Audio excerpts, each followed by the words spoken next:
নমস্কার, তনুশ্রী হোম কিচেনে সবাইকে স্বাগত। খাবারের শেষ পাতে ডেজার্ট হলে মন্দ হয় না। তো আজকের ডেজার্টের মূল উপকরণে রয়েছে দই। যারা হালকা মিষ্টি খেতে পছন্দ করে তাদের কিন্তু এই রেসিপিটা খুব ভালো লাগবে। প্রথমে কেক মোল্ডে হাফ চামচ ঘি একটা টিস্যু দিয়ে সুন্দর করে মাখিয়ে নিতে হবে। কেক মোল্ড না হলে অ্যালুমিনিয়ামের বাটি, স্টিলের বাটিতে ঘি মাখিয়ে আলাদা করে সরিয়ে রাখতে হবে।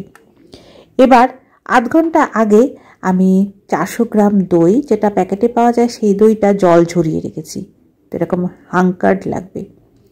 শীতকালে যারা ঠান্ডা লাগার ভয়েতে দই খেতে পারো না, তারা কিন্তু রেসিপিতে এভাবে দই ব্যবহার করে রেসিপিটা বানিয়ে দেখতে পারো, ভীষণ ভালো লাগবে। আজকের রেসিপি বানানো ভীষণ সহজ। খাবারের শেষ পাতে একটু মিষ্টি মুখ করতে ইচ্ছে হলে এই রেসিপিটা বানিয়ে রেখে দিতে পারো। 400 গ্রাম জল ঝরানো দইয়ের সাথে 2 টেবিল চামচ মতো ফ্রেশ ক্রিম, যেটা হাতের কাছে দোকানে পাওয়া যায় আমুলের ফ্রেশ ক্রিম, সেটা দিয়েছি। না থাকলে স্কিপ করতে পারো। এবার যে উপকরণটা অবশ্যই মেশাতে হবে সেটা হলো কনডেন্স মিল্ক। এখানে 2 থেকে 3 টেবিল চামচ বেশ ভরে ভরে কনডেন্স মিল্ক মিশিয়ে নেব। কনডেন্স মিল্কের বদলে ঘন দুধের ক্ষীর যদি থাকে সেটা কিন্তু এই দইয়ের সাথে মিশিয়ে নিতে হবে, সেটাও 1/4 কাপ। এলাচের গুঁড়ো হাফ চা চামচ, ভ্যানিলা এসেন্স 1/4 চা চামচ, আর হাফ চা চামচ লেমন জেস্ট।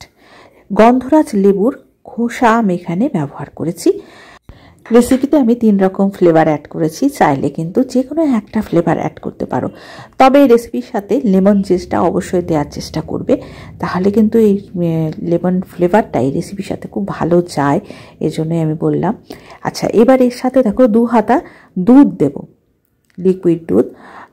থাকলে দিতে পারো, তবে আমি এখানে দুধের সর ছিল, সেটা আমি 1 হাতা তুলে দিলাম, তার সাথে 1 হাতা দুধ এভাবে মিশিয়ে নেব। খুব ভালো করে উইস্কারের সাহায্যে মিশিয়ে নিলাম। আর 1.5 চা চামচ মতো চিনি দিয়েছি। এটা কিন্তু একদম হালকা মিষ্টি হবে। মিল্ক মেড বা কনডেন্স মিল্ক তো মিষ্টি থাকে, তো দইটা বুঝে তোমরা দেবে। আর গন্ধরাজ লেবুর রস আমি একদম ছোট একটা ফালি, দেখো হাফ চামচ মতো হবে, সেই গন্ধরাজ লেবুর রসটাও আমি মিশিয়ে নিয়েছি। তবে তোমরা টেস্ট করে নেবে, তারপর অ্যাড করবে কতটা লেবুর রস লাগবে। এবার কেক মোল্ডে দই আর কনডেন্স মিল্কের উপকরণটা ঢেলে দিলাম। ওপর দিয়ে একটুখানি লেবেল করে দেবো স্প্যাচুলা দিয়ে। চাইলে কিন্তু অ্যালুমিনিয়ামের বাটিতে বা স্টিলের বাটিতে এই পদ্ধতিটা বা প্রক্রিয়াটা করতে পারো।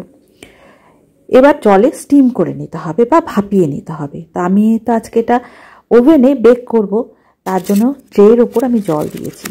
আর তোমরা কড়াইতে করতে চাইলে কড়াইয়ে আমরা যেভাবে স্টিম করি বা ভাপিয়ে নিই, সেম একই পদ্ধতিতে কড়াইতে জল দিয়ে স্ট্যান্ডের ওপর এই পাত্রটা বসিয়ে দিবে, দইয়ের পাত্রটা। তারপর ঢাকা দিয়ে আধ ঘন্টা স্টিম করে নিতে হবে। তো আমি এটা বেক করেছি 150 ডিগ্রিতে, আধ ঘন্টা বেক করে নিয়েছি। আর আধ ঘন্টা পর দেখো এই দইয়ের মিশ্রণ একদম জমে গেছে, অনেকটা লেমন চিজ কেকের মতো দেখতে হয়েছে। ফ্লেভারেও দারুণ একটা হালকা গন্ধরাজ লেবুর ফ্লেভার রয়েছে, হালকা মিষ্টি রয়েছে। আর ফ্রিজে রেখে ঠান্ডা করে এই গরমে এই ডেজার্ট খেতে কিন্তু অসাধারণ লাগবে। উপর দিয়ে একটু ড্রাই ফ্রুটস ছড়িয়ে দিয়েছি, যাতে এর স্বাদ আর একটু বেড়ে যায়। এটা দেখতে দেখো কতটা সুন্দর হয়েছে। আমি পিস পিস করে অনেকটা কেটে নিচ্ছি, দেখতে অনেকটা কুলফির মতো লাগছে, খেতে কিন্তু অসাধারণ হয়েছিল। ডিনার বা লাঞ্চের শেষ পাতে এই ডেজার্ট থাকলে কিন্তু সকলে বেশ খুশি হয়ে যাবে। বাড়িতে যদি দই থাকে অবশ্যই এইভাবে একবার ভাপা দই বানিয়ে দেখতে পারো, আশা করি ভালো লাগবে। আজকের এই হালকা মিষ্টির রেসিপি কেমন লাগলো অবশ্যই কমেন্ট করে জানাবে। ভালো লাগলে লাইক করে পাশে থাকবে। সকলে ভালো থেকো, ধন্যবাদ।